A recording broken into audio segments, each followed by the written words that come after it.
Isma, se narak Encounter. Intajba grazzi, u inti? Ajma kif ta' sew, se narak Encounter. Encounter. Encounter, li norganizzaw MCYN. Sewa. Festival għazzazax u għal-gruppi kollha.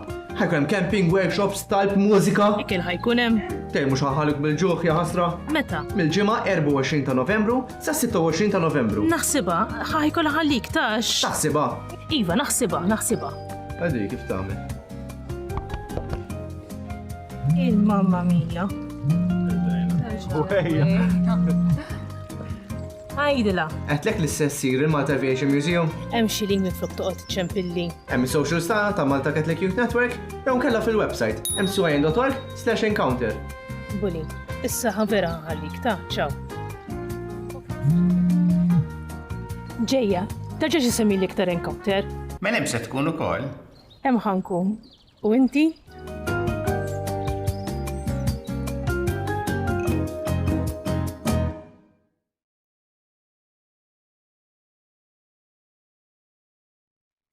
Il-ħadd it-tajjeb, illum 12 ta' Novembru nilqawkom għal din il-qudiesa mill-Konkatedral ta' San Ġwan f'jum it-tifkira, jum li jfakkar il-vittmi tal-gwerra.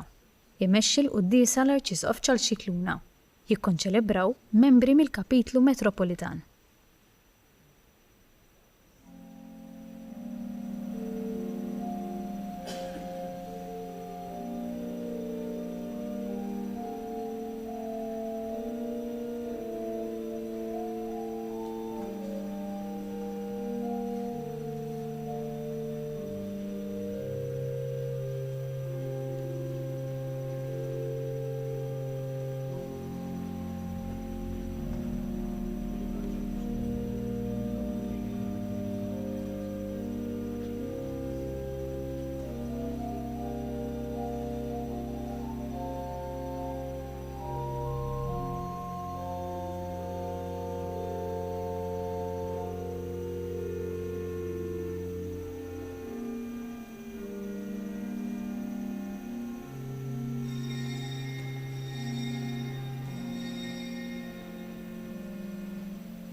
Isem tal-Missier u tal-Iben u tal-Ispiritu Santu. Amen.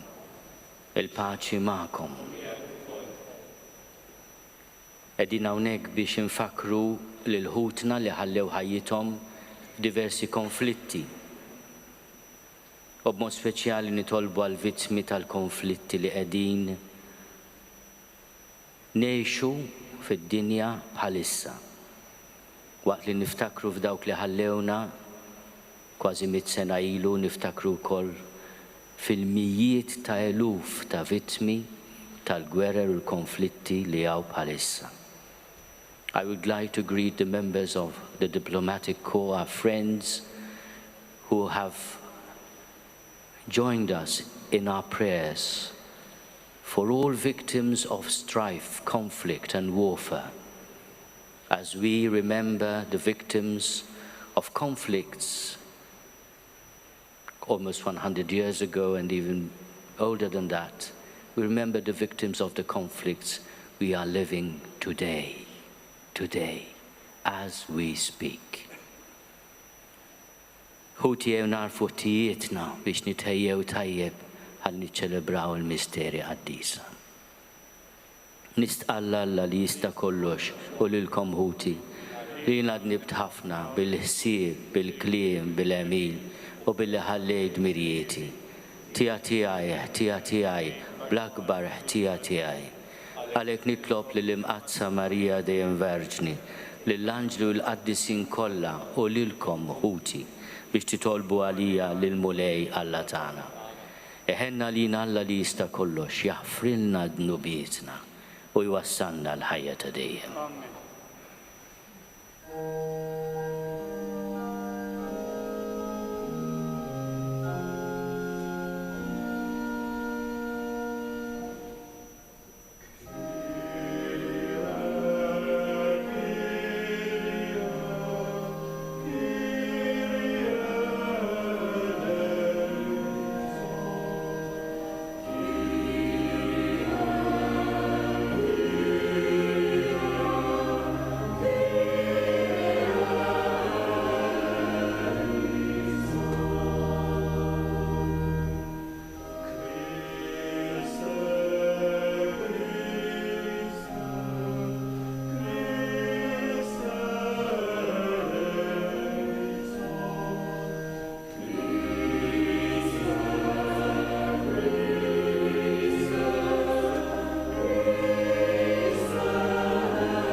Laudamus te, benedicimus te, adoramus te, glorificamus te, gratias agibus tibi propter maniam, gloriam tuam.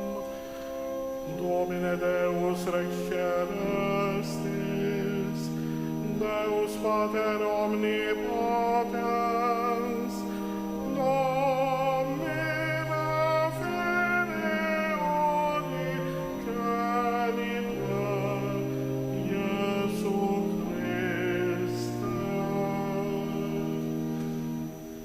Gloria in excelsis Deo et in terra pacem omnibus bone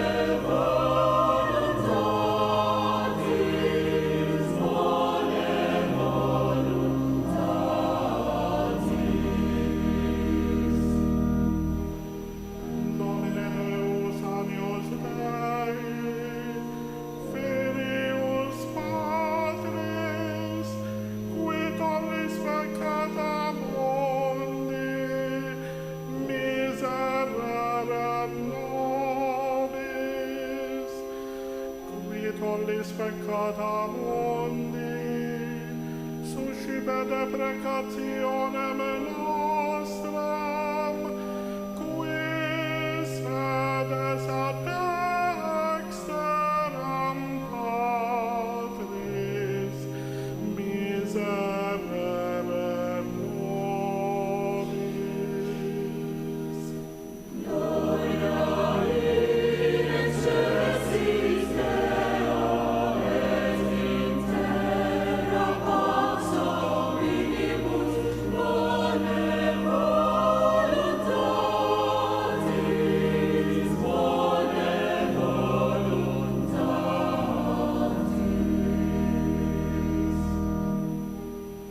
Moniam tu solus sanctus, tu solus Dominus, tu solus Sanctissimus, Iesu Christe, cum Sancto Spiritu, in gloria Dei Patris, in gloria Dei Patris. Amen.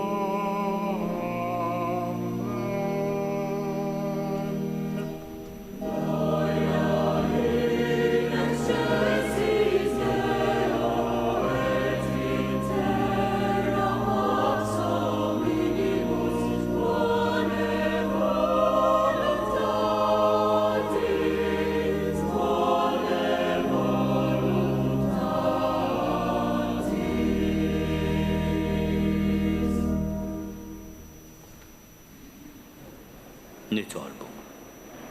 Ko Alla ħanin li tista' kollox fit-tiba tiegħek biet minna kulawċ. Biex inkunu ħilsa fir-ruħ u l-ġisem. U naqduk bla xkiel ta' xejn. Bibnek Ġesu Kristu Sidna li hu Alla u miegħek jgħixu jsaltan flimkien mal-Ispiritu Santu għal dejjem ta' dejjem.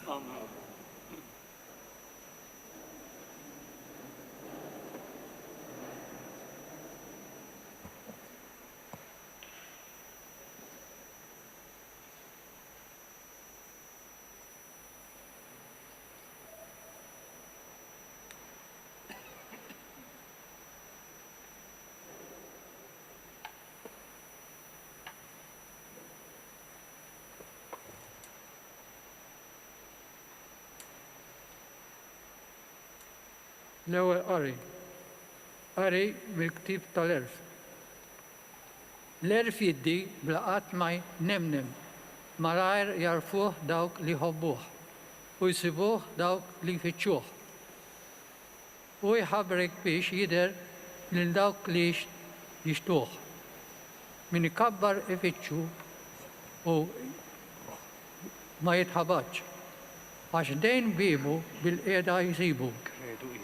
L-aqwa tal-aqal u li taħseb l-erf u min jisar għalih malar jeħles l-inkwiet. L-erf idur u jfittex lil dawk li xirqulu. Kollu ħlewa jidrilhom fit-triq u jiltaqa' magħhom f'kull ħsieb tagħhom. Il-kelma tal-mulej. Roddu ħajr lil Alla.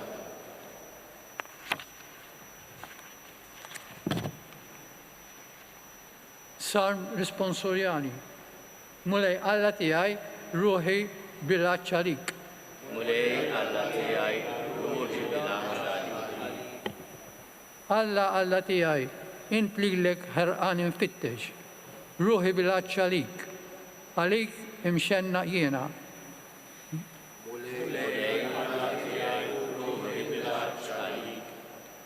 Għalek ġejt narak fit-tempju mqaddes tiegħek biex nitaxxaq bis-seta u l-glorja tiegħek għax it-tiba tiegħek aħjar mill-ħajja xuftejja jxandru t-tifħir tiegħek.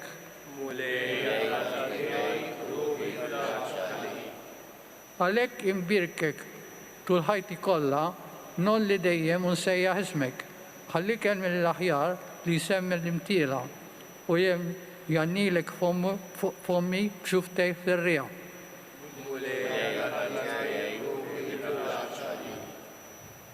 Meta mimdud fuq frix fik niftakar u naħseb fuqek fis-saħri tal-lejl. Għax int kont tajnuna lija u għaddel tawnek nanni bil-ferħ.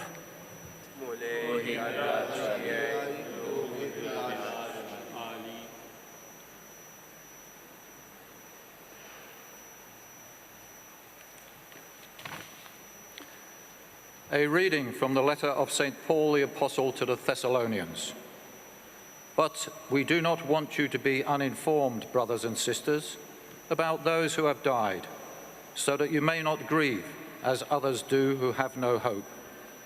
For since we believe that Jesus died and rose again, even so, through Jesus, God will bring with him those who have died. For the Lord himself, with a cry of command, with the archangel's call, and with the sound of God's trumpet, will descend from heaven. And the dead in Christ will rise first. Then we who are alive, who are left, will be caught up in the clouds together with them to meet the Lord in the air. And so we will be with the Lord forever. Therefore, encourage one another with these words. The word of the Lord. Thanks be to God.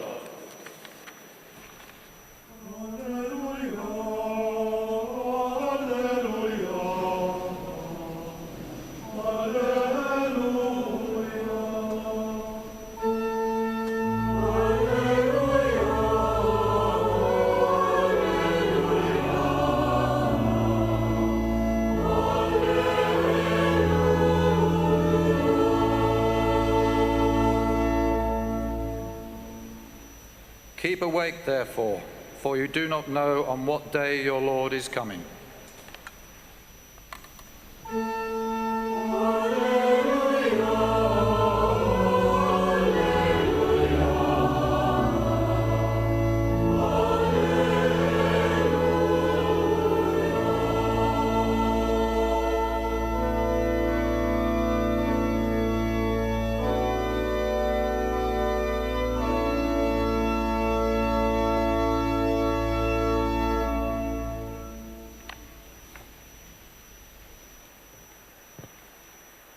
Il-mulej ma'kom. Qari mill-Evanġelju skont San Mattew.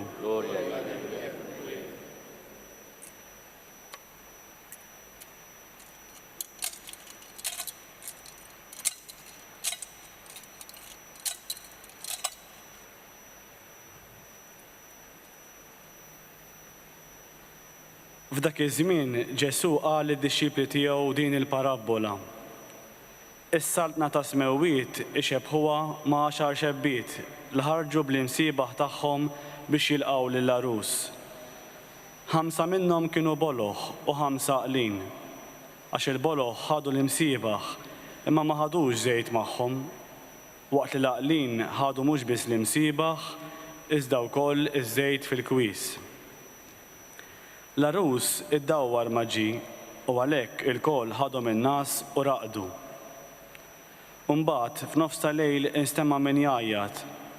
Ara l-arus, oħorġu l-qawħ.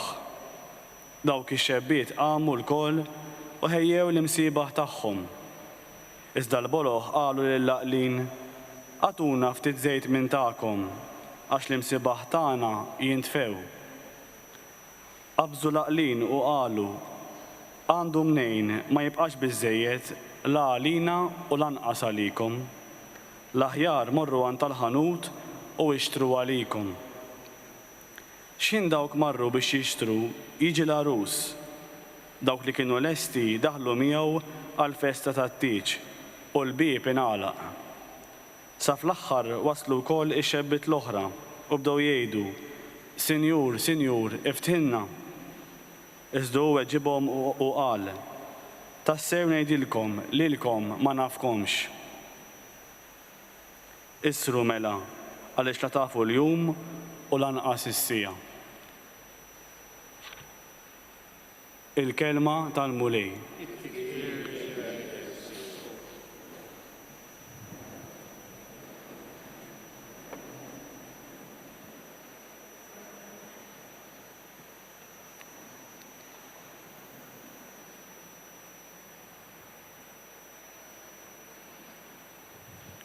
L-aqwa tal-aqal huwa li taħseb fil-erf.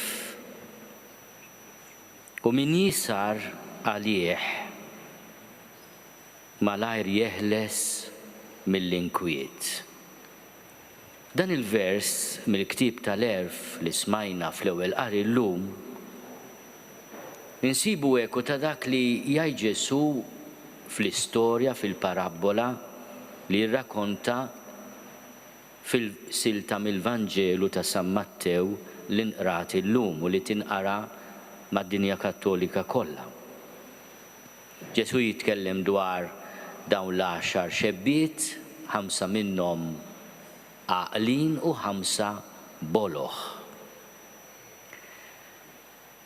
Xi tfisser li tkun għaqli? Il-ktib tal-erf jispjegana li l-għaqal huwa li taħseb fil-erf u li jekk tisar kelma oħra li juża Ġesu issru mela, issru li tisar li tkun viġilanti, li tkun qalbek kontinwament lesta, preparata, disponibbli. Min jagħmel hekk jeħles mill-inkwiet. U ħafna drabi il-bluwa twassal għall-inkwiet, in-nuqqas ta' għaqal, in-nuqqas ta' erf. L-erf li jifhem mhux biss id-dinjità ta' kull wieħed waħda minna, imma d-dinjità ta' kull wieħed waħda minna bħala aħwa, il-koll aħwa. Meta ninsew din il-ħaġa, naqgħu fi bluwa kbira u nisqu mhux biss naħsdu l-inkwiet, imma wkoll inkunu saħta għal uliedna u għall-umanità. Aħna intqajna hawnhekk illum bħalma nagħmlu ta' kull sena f'jum it-tifkira. Huwa tajjeb li niftakru meta ninsew inkunu qegħdin nonqsu. Niftakru mhux biex nimtlew bir-rabja jew bis-sens ta' vendetta jew biħsieb ta' vendikazzjoni, ma niftakru kif inhu xira u dover tagħna. F'dak kollu li ħasad mijiet, eluf ta' persuni bħalna, ħafna minnhom fl-aħjar tagħhom minħabba konflitti li riedu il-bnedmin. Aħna qed niftakru il-vittmi tal-ewwel gwerra dinjija tal-1914 u l-1918, il-vittmi tat-tieni gwerra dinjija li ħasdet ukoll diversi vittmi fostna. Imma llum huwa d-dover tagħna niftakru fil-vittmi tal-konflitti kollha. Ma jistax ikollu niftakru f'daw kollha li mietu 100 sena ilu, 60 sena ilu, u li ħut minnhom huma mitfuna fil-community war graves fostna. U ninsew tajjeb niftakruhom daw. Imma ma nistgħux ninsew l-eluf ta' vittmi li qed imutu bħalissa. Dalgħodu ċċekkjajt kif stajt kemm ħasdet vittmi nies daw bħalna, missirijiet ta' familja żgħażagħ b'ħolm kbir, il-konflitt fl-Ukrajina. 500,000 sa wissu 2023 il-konflitt fl-Ukrajina sewa il-ħajja ta' 500,000 raġel u mara waqt li qed nitkellmu illum. U kif nistgħu ninsew dak li qed jiġri Gaza u Iżrael. Aħna nikkundannaw binħasat l-1400 vittma Iżraeljani innoċenti ma nikkundannaw ukoll min qed jikkawża l-mewt ta' 10,000 Palestinjan. 4,000 minnhom tfal u trabi. Tistgħu tgħiduli bliema għaqal tgħid li 4,000 tifel u tifla huma terroristi? Bliema għaqal, bliema wiċċ. Bliema wiċċ. Meta aħna nitilfu s-sens tal-umanità, is-sens tal-proporzjon, naqgħu f'dik il-bluha li l-mulej jikkundanna. U li tagħha rridu nagħtu kont. Il-mulej dawa l-qalb tagħna bl-erf tas-sew. Kien hemm lider li bħalissa għandu responsabilità kbira, għandu l-poter iwaqqaf il-ġlied, ma jrid ikomplih. U kwota l-kelma ta' Alla, il-knieb ta' Bin Sirak li jgħid hemm żmien għal kollox, hemm żmien għal paċi u hemm żmien għal gwerra. There is a time for everything, a time for peace and a time for war. Imma jiena ngħidlu m'hemm l-ebda żmien li inti tista' tinsa l-umanità u d-dinjità tal-persuna umana. There may be a time for peace and a time for war, but it is no time when you are authorized to forget the humanity of the other person. Whoever you are, and however righteous your cause is,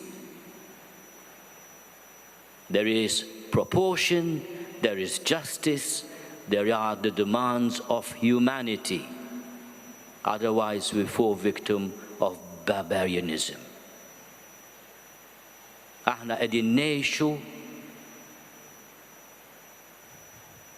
spettaklu kbir ta' nuqqas ta' umanità, ta' barbarizmu. U traġedja hija li min għandu s-seta u għandu l-vito fil-United Nations Security Council li tagħha Malta wkoll hija membru ma m'għandix vito, mhux qed jagħmel id-dover tiegħu minn naħa u minn oħra. Illum huwa d-dover tagħna li niftakru u ma ninsewx.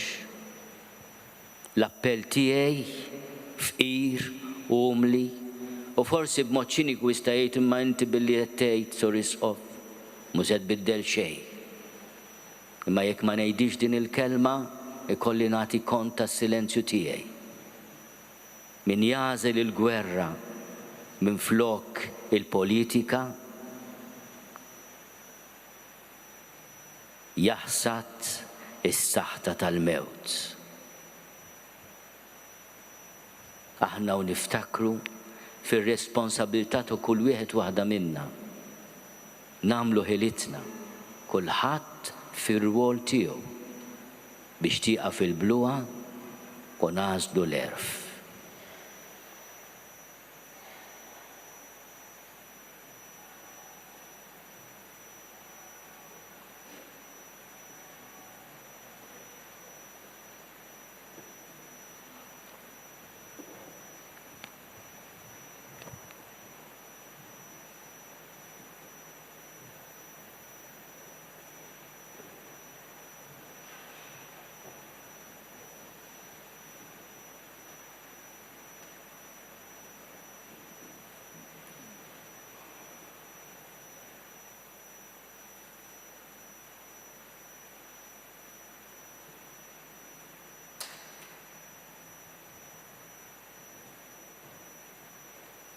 Jina nemmen falla wieħed il-missier li jista' kollox, li ħalaq is-sema u l-art, dak kollu li jidher u dak li ma jidirx.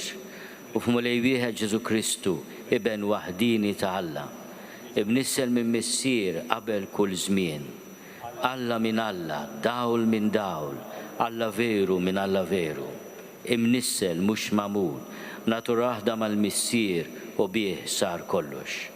Niżel mismewiet għalina l-bnedmin u għal-fidwa tagħna. U ħal-ġisem bis-seta tal-Ispirtu Santu minn Marija Verġni u sar bniedem. Salbuh għalina bata taħt Ponzju Pilatu, miet u difnuh, u fit-tielet jum qam minn bejn l-imwiet skont il-kodba mqazza, u tela s-sema u qiegħed fuq il-lemin tal-Missier, u għandu jeġa jiġi bil-glorja biex jagħmel ħaq mill-ħajjin u mill-mejtin, u s-saltna tiegħu ma jkollix tmiem. U fl-Ispirtu Santu mulej li jagħti l-ħajja li ġej mill-Missier u mill-Liben, li hu meqjum u mweġġa flimkien mal-Missier u mal-Liben, u li tkellem fom il-profeti. U fi Knisja waħda, qaddisa, kattolika, apostolika, nistqar ma' mudija waħda għal maħfra ta' dnubiet, u nistenna l-qawma mill-imwiet u l-ħajja ta' żmien li ġej. Amen. Nitlobkom nagħmlu mument ta' silenzju u niftakru fil-vittmi tal-konflitti kollha fl-istorja tal-umanità. In this moment of silence, let us pray and remember all victims of all wars, of all conflicts.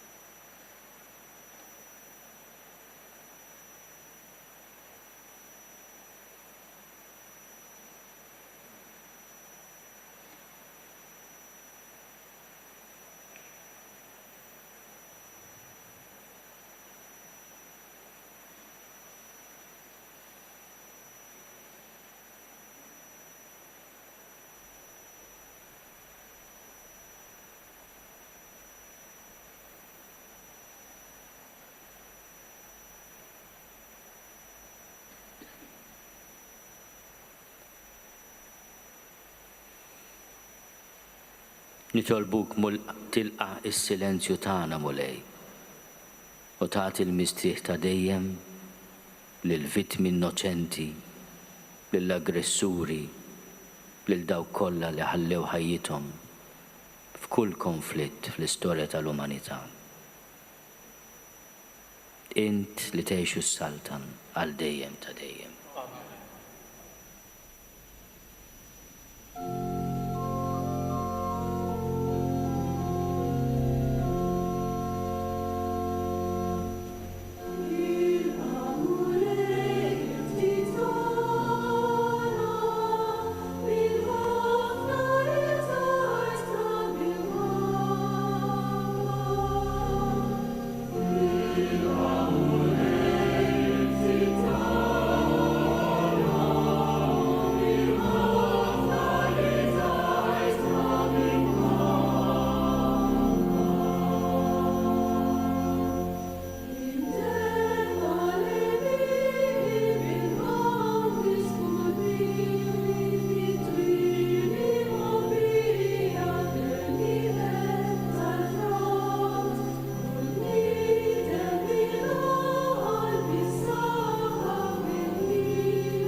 tolbu ħuti biex is-sagrifiċċju tiegħi u tagħkom ikun joġob lil Alla l-Missier li jista' kollox.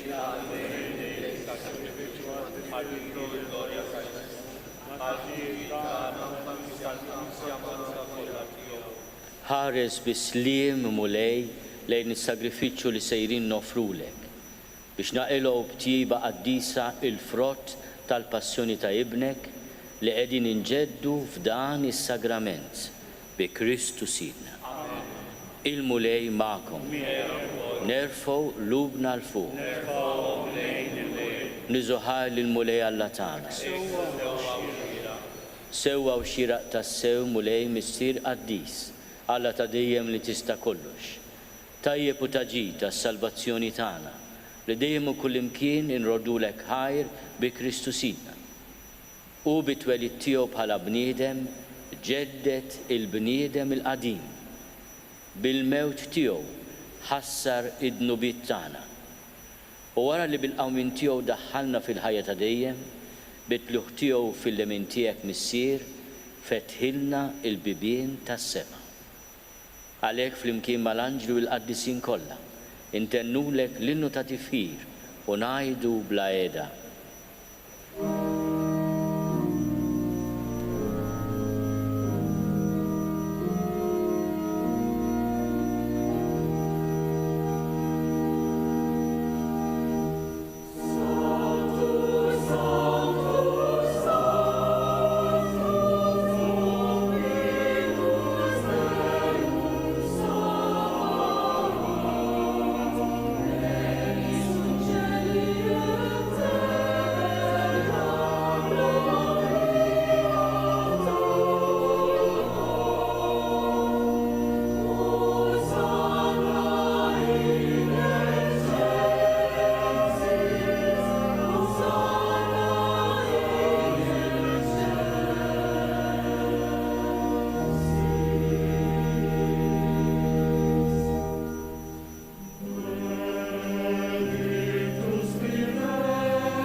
Qaddis tas-sewint mulej inti l-għajn ta' kull dusija.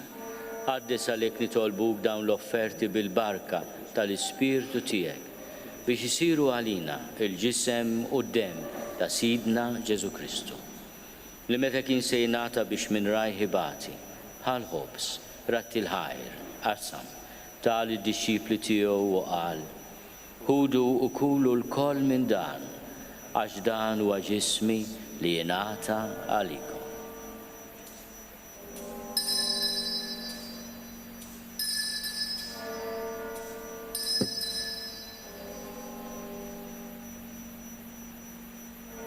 Ekku kol wara l-ikla ħal-kalċi reġarat il-ħajr, tal id-disċipli tiegħu u qal: ħudu u ixorbu minnu l-koll, għax dan huwa l-kalċi ta' demmi tal-patt il-ġdid li jibqa' għal dejjem. Id-dem li jxerret għalikom u għal-bnedmin kollha għal-maħfra ta' dnubiet. Għamlu dan tifkira tiegħek.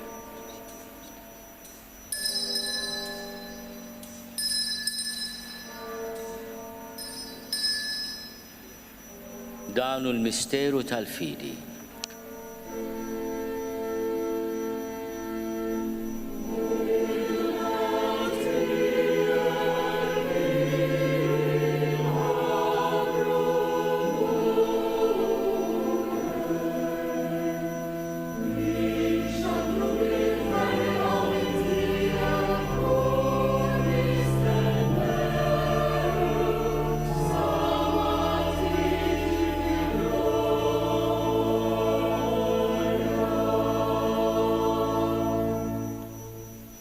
Aħna u namlu dan tifkira tal-mewt u l-qawmin ta' Sidna Ġesu Kristu.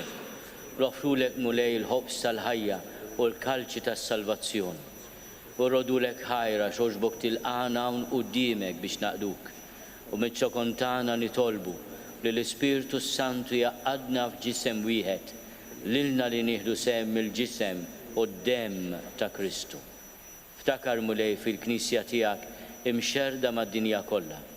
Wettaqa fl-imħabba fl-imkien mal-Papa Franġisku miegħi għaddej tiegħek mingħajr ma jistħoqli. Mal-Isqof Joseph li qed jgħinni, mal-Isqof Anton u mal-Ministri tiegħek kollha. Ftakar ukoll fħutna li raqdu bit-tama tal-qawmien, ftakar fil-mejtin kollha. Daħalhom quddiemek fid-dawl tas-seb tiegħek. Ħenna lina l-koll nitolbuk, għati lilna wkoll il-wirt tal-ħajja ta' dejjem. Flimkien mal-Verġni Mqazzom Malla Marija, mal-Arus tagħha San Giuseppe, mal-Apostli u l-Qaddisin kollha li jgħixu fil-ħbiberija tiegħek sa mill-bidu tad-dinja. Għamel li magħhom infaħruk u nsebħuk Ġesu Kristu ibnek. Bi Kristu, ma' Kristu fi Kristu. Jingħata lilek Alla Missir li tista' kollox flimkien mal-Ispirtu Santu, kull ġieħu glorja għal dejjem ta' dejjem. Amen. Ejjew nitolbu. Kif għallimna u ridna nagħmlu li ben ta' Alla Ġesu għas-salvazzjoni tagħna. Missierna li inti fis-smawiet jitqaddes ismek tiġi saltnatek, ikun li titin kif is-sema egda fl-art. Ħobżna ta' kuljum għatina llum, aħfrinna dnubietna bħalma naħfru l-minu ħati għalina. La ddaħħalniex fit-tiġrib iżda eħlisna mid-deni. Eħlisna nitolbuk mulej minn kull deni. Għatina fit-tjieba ħnina tiegħek il-paċi fi żmienna biex inkunu ħielsa dejjem mid-dnub u mħarsa minn kull inkwiet. Aħna u nistennew u nittamaw ilejna u l-miġja tas-Salvatur tagħna Ġesu Kristu. Mulej Ġesu Kristu li għaħt lill-Apostli tiegħek, inħallilkom is-sliem, natikom is-sliem tiegħi. La tħares lejn dnubietna, iżda ħares lejn il-fidi tal-Knisja tiegħek. Għatija slimu l-għaqda li int trid fiha int li tgħixu s-saltan għal dejjem ta' dejjem. Il-paċi tal-mulej tkun dejjem magħkom. Għatu l-paċi lil xulxin.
Danu l-ħaruf talla, danu li neħid nubiet tad-dinja. Enin dawk li huma mistiedna l-ikla tal-ħaruf. Mulej ma jistoqlix li tidħol taħt is-saqaf tiegħi, iżda biss kelma waħda u ruħi tkun infejqa.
Nitolbu. Inrodulek ħarmu lejja tqarbina mqazza li bija saħħaħtna bħalma mlejtna din il-qawwa tas-sema. Hekk ukoll fit-tiba tiegħek għatina l-ispirtu għaddis tiegħek biex tibqa' fina sal-aħħar il-grazzja ta' ħajja sinċira. Bi Kristu Sidna.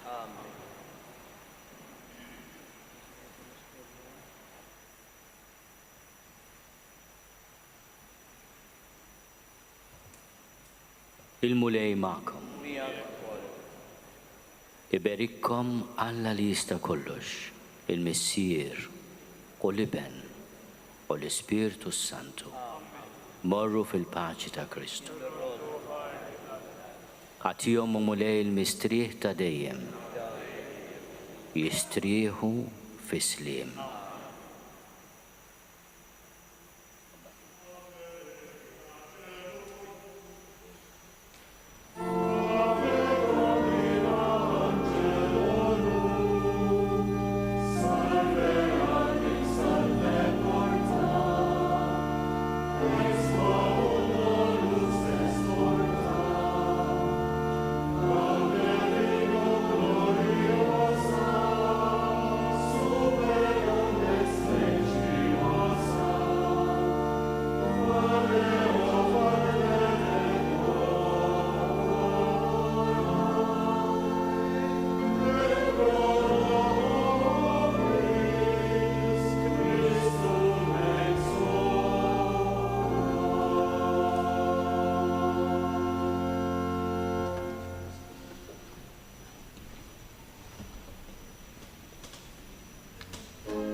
Naslu fit-tmiem din il-qudiesa f'jum it-tifkira li llum qed tfakkar vittmi ġodda li qed jiżdiedu kull jum bil-minuti.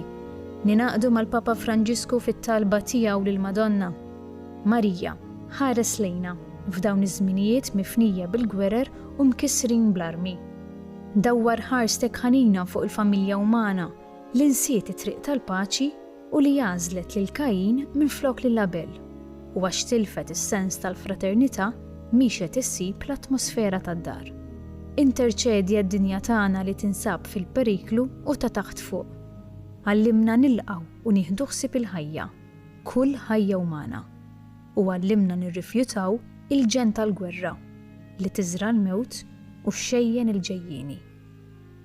Qabel intemmu din ix-xandira nħeġġukom biex min jixtieq jagħti donazzjoni lil-Kċina ta' Marta, proġett tal-Knisja f'Malta li jgħin ma' 350 persuna fil-ġimgħa biex ikollhom ikla bnina kuljum, jista' jidħol fuq il-website loop.mt biex ikun jista' jagħti d-donazzjoni tiegħu.